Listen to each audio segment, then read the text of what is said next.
What if I told you that right here in America, there's a road where people vanish without a trace, and sometimes those who come back aren't the same?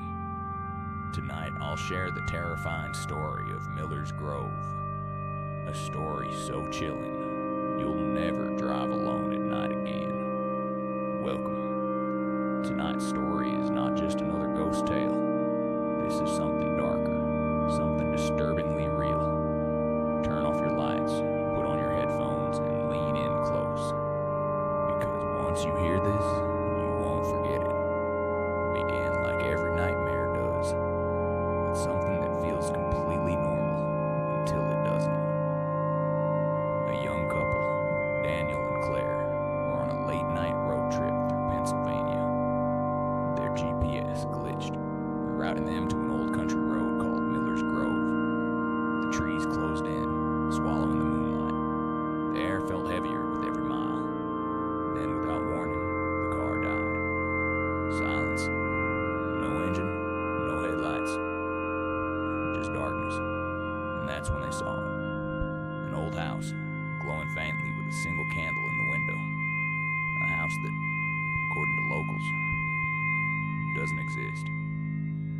Would you step inside a house that opens its door before you knock? The front door creaked open as if it had been waiting. Inside, the air was heavy, thick with mold and rot. On the walls, old photographs, every face scratched out at the eyes. Claire whispered, "Dan, we shouldn't be here." But then, a voice, a woman's voice. "Help me, please," from upstairs. And yet, when the staircase groaned, no one was there. Some doors should never be opened, but what would you do if the only way forward was down? Looking for a phone, Daniel opened the basement door. The stench was unbearable. They crept down into the darkness until the flashlight caught something horrifying. Cages, dozens of them. Inside, bones, fresh and old. Then a whisper from the shadows, "You shouldn't have come here." A figure shifted in the dark, tall, thin, its arms bending the wrong way. The basement door slammed shut, locking them in, and something began to move closer. What's worse, being trapped in the dark, or realizing you're not alone in it? The basement went cold. Footsteps circled them. The walls scratched, as if unseen hands clawed to get out. The light flickered on. Every cage was now full. Dozens of figures, pale and hollow-eyed, pressed against the bars, watching, waiting. Daniel broke the door down and pulled Claire into the night. The car's headlights were on, engine running, though he'd never touched the keys. But when they drove, something was wrong. In the rearview mirror, shadows moved where there should be none. What if the person sitting beside you isn't really there? They sped down Miller's Grove Road. Daniel, shaking, turned to Claire, but the seat was empty. He slammed the brakes, screaming her name. Nothing, just silence. Then he saw it. Deep in the trees, a faint candlelight flickered, like the one in the house.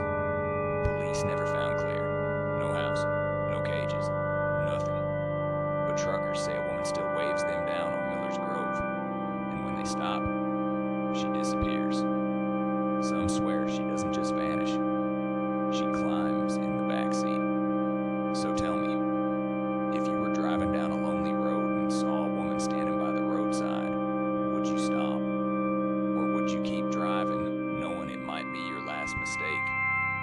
Because sometimes the scariest part of the story isn't what's left behind, it's what follows you home. Chapter 3, The Investigator. Not everyone feared Ravens Creek Road. Some wanted answers, some even chased the legends. In 2007, a man named Dr. Marcus Ellery, a paranormal investigator from Boston, arrived in Milford Hollow. He wasn't a ghost hunter with cheap cameras and shaky YouTube videos. Marcus was a former professor of psychology, a man of science, but he had spent years studying unexplained phenomena, cases where human fear wasn't enough to explain what had happened. For Marcus, Raven's Creek was the perfect test.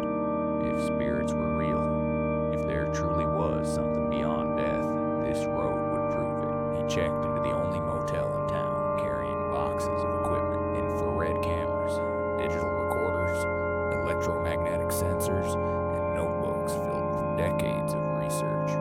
Locals watched him with quiet pity. They didn't laugh at him, but they didn't encourage him either. At Eleanor Briggs's diner, the old woman who once told the story of her father's encounter warned him, "Don't go looking for them. They'll find you first." Marcus smiled politely, but he didn't believe in curses. That night, just before midnight, Marcus set up his equipment along Ravens Creek. He placed cameras on the trees, set motion sensors near the ditch, and left a digital recorder running inside his car. The moon was high, casting a silver glow across the cracked pavement. The woods were utterly still. At first, nothing happened. The EMF meter buzzed faintly, a normal reading. The camera lenses reflected the faint glow of fireflies. Hours passed, and Marcus grew restless. Then came the temperature drop. One moment, the night was humid and heavy.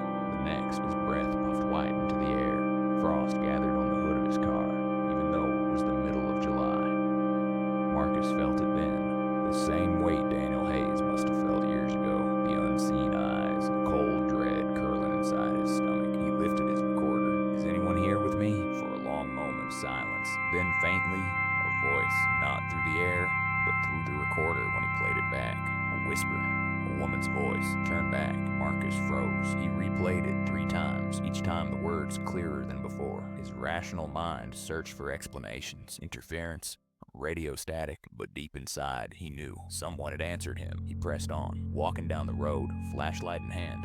He called out again, "What do you want?" This time, he didn't need the recorder. The voice came from the woods themselves. To be seen, the beam of his flashlight flickered. He swung it toward the trees. For just a moment, he saw them, figures standing in the tree line. Dozens of them, pale, silent, unmoving, some tall, some small, shapes that looked like children clutching at their mother's hands. And at the front, the woman in white, her face was no longer hidden by her hair. He saw her hollow eyes, her lips moving soundlessly. When he raised his recorder, the whisper cut through like a blade. "You don't belong here." Marcus stumbled back toward his car. He shoved his equipment inside, heart pounding. But when he turned the key, the engine wouldn't start. Only static hissed from the radio. Dozens of voices whispering at once, overlapping, screaming. One word rose above the rest. "Stay." The figures stepped closer. The woods shifted as if the shadows themselves were moving toward him. Desperate, Marcus grabbed his camera and snapped a photo. The flash lit up the road for half a second. In that light, he saw everything.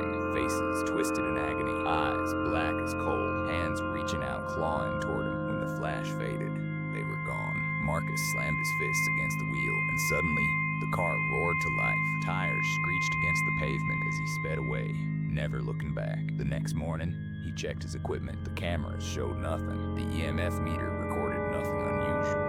But the photograph showed them, dozens of faces in the darkness, all staring directly into the lens. Marcus never